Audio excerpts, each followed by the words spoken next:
Hello, this is D&J's PCs. I'm Dominic. This is my partner. I'm Jim.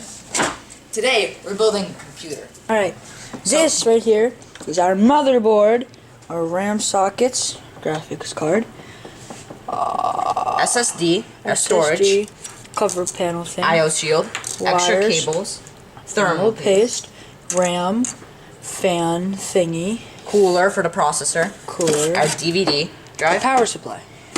And this is our case. This is not our equipment personally, it is the school's. They have been generous.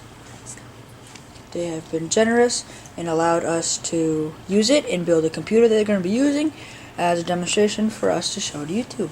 So first off, we're going to start with the processor. Oh, can I show them the processor?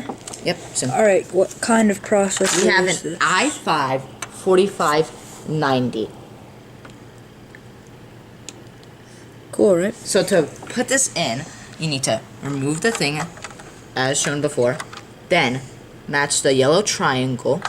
Alright. Match the yellow triangle here on the processor on the motherboard. Then you just there. lightly Place it in. place it in.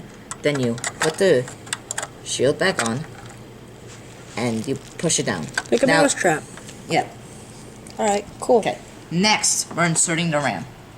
Now normally can I you'd show have to You push have to- these back. You have to click these back for each one. We already have them You back. have to take the RAM. Make sure it's forward. It's going to be facing that way. You can normally tell by the amount of pins on each side. One side is smaller than the other. Now this is a 16 gigabytes of RAM DDR3.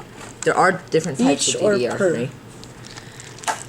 You just click it in till both sides snap. And for this side. So each of per, so it's 8 each or 16 each? Normally it goes by 8 each. So we have 16 in total. I know that there are 16 ones, but they're extremely expensive. There's also